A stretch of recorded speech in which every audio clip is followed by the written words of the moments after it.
drummer playing 8 bars of a field signal called the drummer's call. That recalls an age when communication on the battlefield used the drums. And here we have the orderly, Guardsman Newton Kent, marching forward to take the pace stick from Regimental Sergeant Major Jody Jarvis.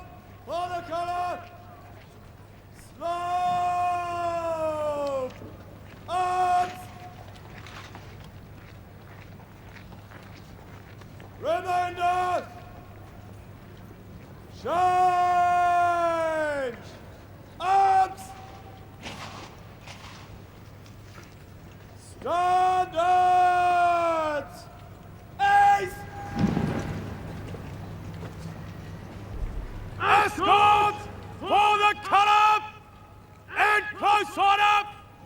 Left! Dress! Subaltern of the escort is Captain Humphrey Bucknell. It's his 3rd birthday parade. His father is Colonel of the regiment.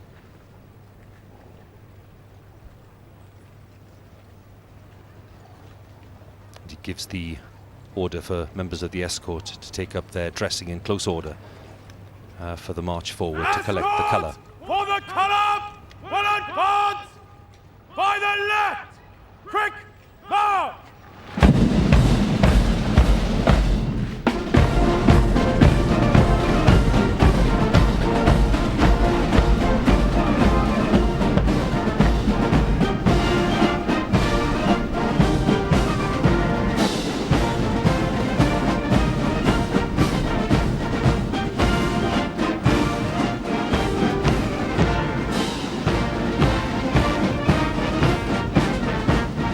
The escort stepping off with great energy and great flair to the rousing march of the British Grenadiers. They'll march forward, they'll halt some 16 paces from the colour party, ready for the collection to take place. It's not just a moment of energy, Greville, it's a significant moment in the parade itself. It is, Hugh, and this is the biggest day of most of these soldiers' lives, and as you say, probably the biggest moment in that day is they go forward to receive the colour. Before then they troop it in front of Her Majesty and their regiment, and they've got to get it right. As you say, the millions of people watching on TV and lots of ex-drill sergeants.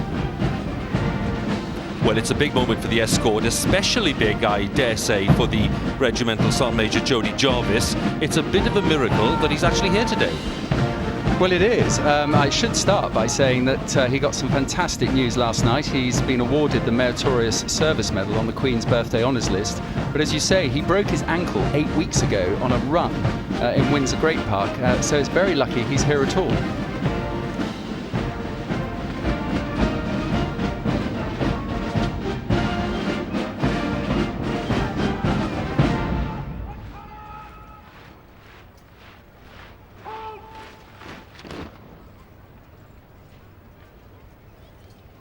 Escorts for the colour! In open order! Right! Dress! Miss Beresbury!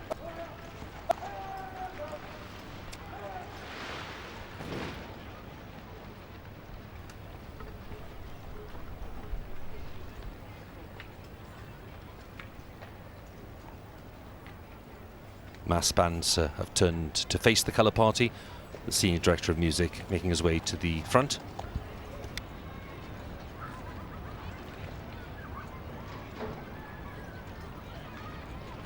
Guards!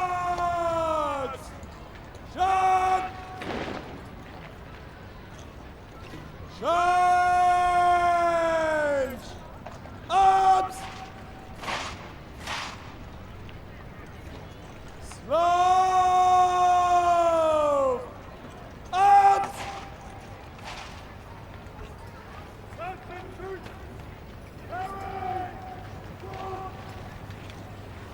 An immensely proud moment for Regimental Sergeant Major Jody Jarvis. MSM, as Greville rightly said, prepares to take possession of the colour, protecting it with that sword, ready to hand it over safely to the ensign today, the Second Lieutenant James Boggis Rolfe, who will troop the colour through the ranks. And James, by the way, 24, was commissioned into the Coldstream Guards last year.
So the S ensign and the Regimental Sergeant Major resume their positions within the escort, and we've now entered a new phase in the parade. The escort for the colour, having taken possession now, has become the escort to the colour.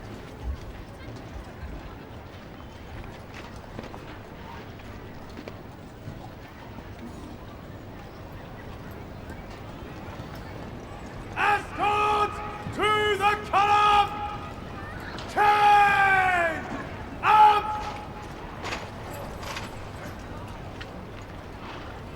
Escort to the colour will advance by the centre! Slow march!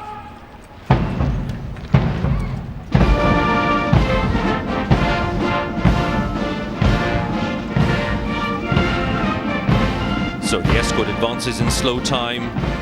The tune is Escort to the Colour by Richard Ridings, very familiar tune at this parade. And all of this means that the bands have to negotiate a rather daunting manoeuvre now. It's the military equivalent of a 3-point turn, I suppose. It's known as the spin wheel. Hundreds of musicians, supported by the corps of drums, having to change direction without changing formation. Greville, they proudly guard the secret, but we're hopeful this year that you can shed some light on it. Well, I fear not, Hugh. The spin wheel is shrouded in mystery. I tried by asking the Garrison Sergeant Major how it works. All he told me was that the only thing anyone needs to know is it pivots on one man, as the senior bass drummer, or the time beater as he's called. And today we just seen him on the screen. That was Sergeant Neil Brocklehurst of the Scots Guards. So a big moment for Neil, and I should say Neil's father was Band Sergeant Major of the Scots Guards Band.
So the music changes to the majestic Grenadier slow march, arranged by Fred Harris, as the escort prepares to troop the colour through the ranks. This is the very heart of today's parade.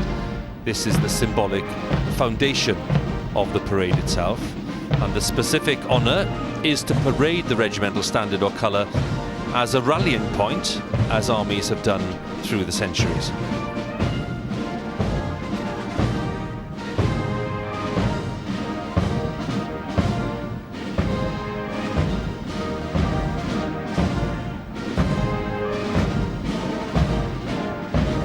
Among the many millions watching around the world today are those with the keenest of eyes. We mentioned Her Majesty, but of course those who've taken part in the past, including that elite group of former ensigns, some of them currently in Afghanistan. They sent this message today. On behalf of 4 former ensigns for the Queen's first birthday parade, we'd like to wish the Coldstream Guards the best of luck for their parade today. Captain Jodin Whitty, 2013, welcome to a very exclusive club.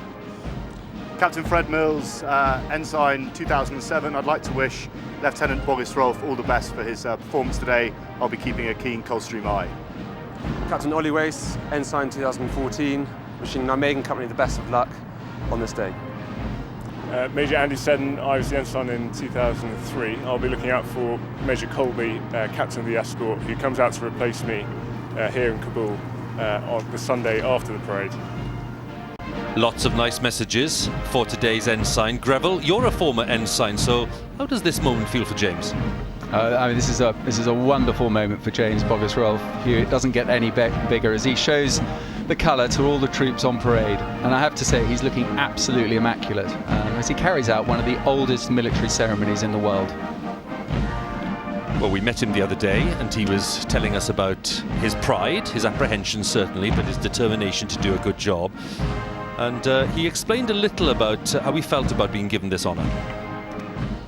I was called just before Easter leave to the commanding officer and adjutant's office, which for me was quite nerve-wracking, as I naturally assumed that I'd done something wrong and was in quite a lot of trouble.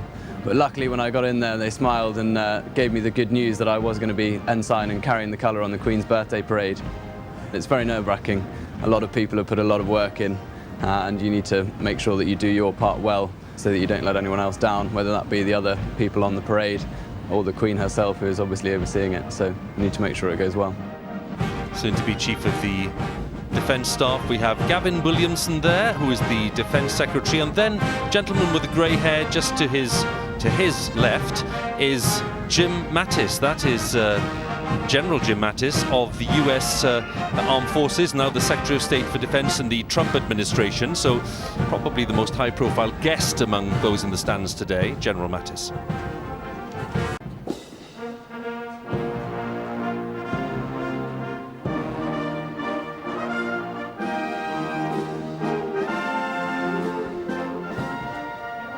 Well, I'm with Lance Bombardier Grace Gustlow.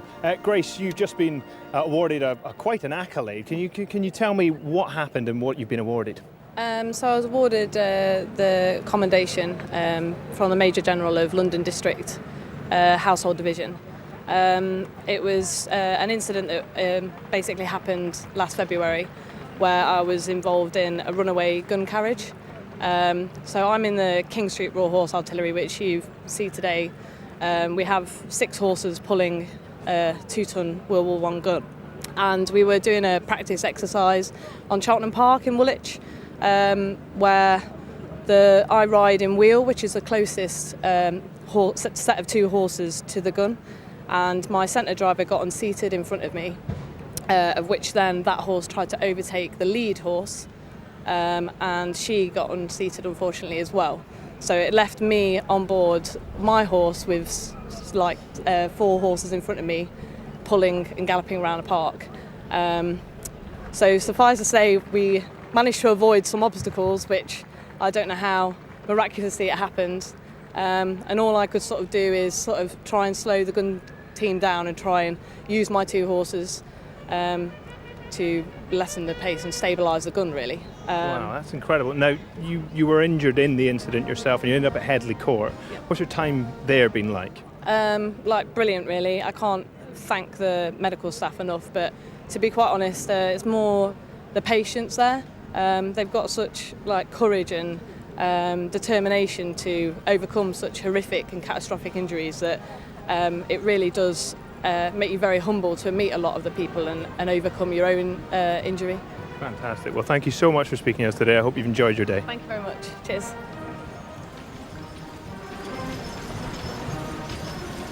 King's Troop moving into Green Park for that 41 gun salute that we mentioned earlier. There's a 21 gun salute for the Queen's official birthday and an additional 20 gun salute because it is taking place in a royal park, which of course Green Park is one of the magnificent royal parks here in London. And what a remarkable young lady Grace is. I'm actually welling up listening to that story. We talked earlier about the fact that over 50% of the King's Troop are females, and you asked me then whether that was a good thing or a bad thing, and I think Grace says it all. It's clearly a fantastic thing, remarkable.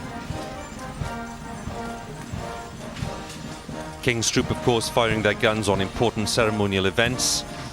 I mentioned the Queen's actual birthday on the 21st of April.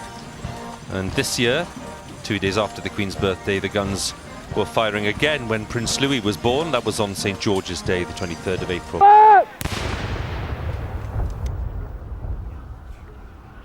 Number 2. Fire.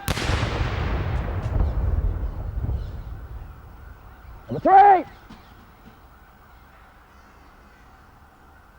Fire. Number 4. Fire.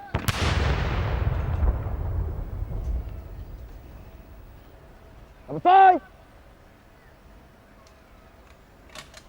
Fire. Number 6. Fire. Number 1. Fire.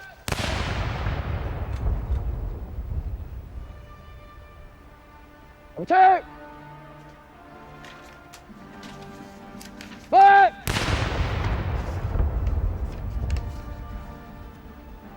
Number 3. Fire.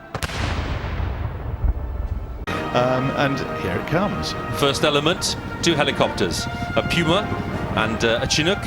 Puma, captained by squadron leader Ian Hall, and the Chinook, captained by Flight Lieutenant Andy Waldron. They really need to get a move on now. And the Queen leading out members of the royal family onto that famous balcony just in time to see the first element of this birthday flypast of 2018. I think the RAF were early. I don't think the Queen was late. We just caught a glimpse there of, I think, of Prince George and Princess Charlotte back on the balcony. Everyone straining for a look. Yes, Princess Charlotte looking up, and I think there'll be plenty of people among the family who can explain to her what all those aircraft are. The Duke of Cambridge is now off his horse. He's rejoined the family, as of all the other royal colonels. Duke of York, that was his first parade on a horse. He's there too. This is the second element of the flypast, the Battle of Britain Memorial Flight. The iconic Lancaster, flanked by a Spitfire and a Hurricane. The Lancaster, the most famous and successful RAF heavy bomber of the Second World War, used in the famous Dam Busters raid. So our commentary box is actually shaking. It's vibrating as this aeroplane go over. It's There is a thundering power very in emotional. the sky. And wait for the next one, because this is the mighty Atlas, the third element. It's entered service in 2014. It provides a tactical airlift and strategic heavy lift capability. Princess Charlotte and her cousins looking up, taking in the sound and the sight. Duke of York, probably. An animated conversation there between Prince Charles and his son, the Duke of Sussex. They seem to be enjoying themselves. Prince George having another look up into the sky because he can probably spot the next element, the fourth element, which is the Globemaster. Smiles and applause from the balcony. This is another mainstay of the RAF's transport capability, the C-17 Globemaster. That was the aircraft that flew us out to Afghanistan so often. Here comes the fifth element. This is the Voyager, flanked by 2 Typhoon jets. The Voyager is the RAF's largest aircraft. It's used for air-to-air refueling and strategic air transport.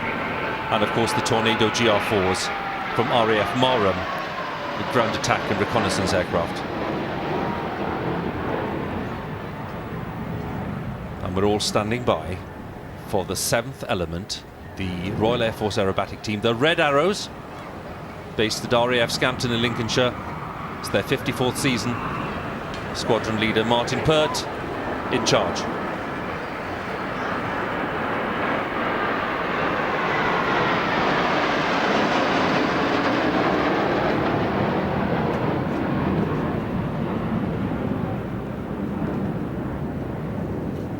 And here they are.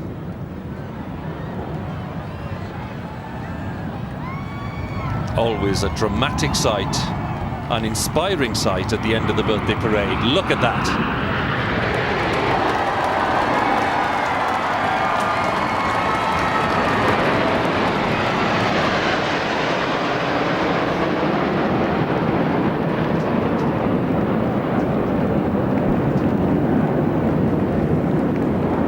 Queen's broad smile saying it all there. Yeah, she'd seen that more times probably than anybody else, and yet it just never loses its magic. And I think she's really enjoyed the fact that her grandchildren and great-grandchildren there have really thought that was just something else. And I hope the RAF pilots saw them waving at them. Did you see them waving at the aircraft? It's fantastic, a great sight.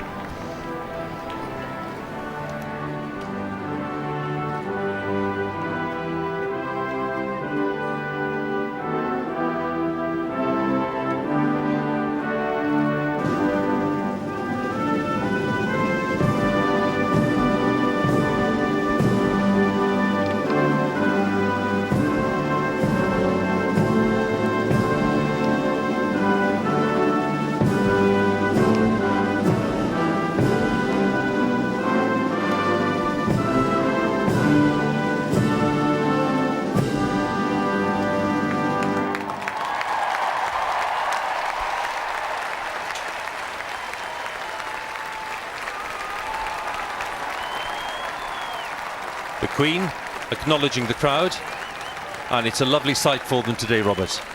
It's always a wonderful sight, but I think that the presence of 4 generations on the balcony beautifully summed up there. There were possibly not the most reverential recognition of a royal anthem there, of the national anthem there by some of the younger members, but I think they know it's a very important moment. They know it's a special place, and what a great day. A fantastic day. I don't think it gets any better. I said it makes you proud to be British, and I think, as you can see, everyone, including Her Majesty, is thoroughly enjoying the spectacle. So we have 4 generations of the royal family, led by the Queen, making their way back into the palace. Birthday parade of 2018 in the Queen's 93rd year is at an end. Another exceptional display by everyone on Horse Guards, led by the Coldstream Guards, and an equally impressive appearance, of course, by the Royal Air Force, with a memorable flypast there to round off the day's events.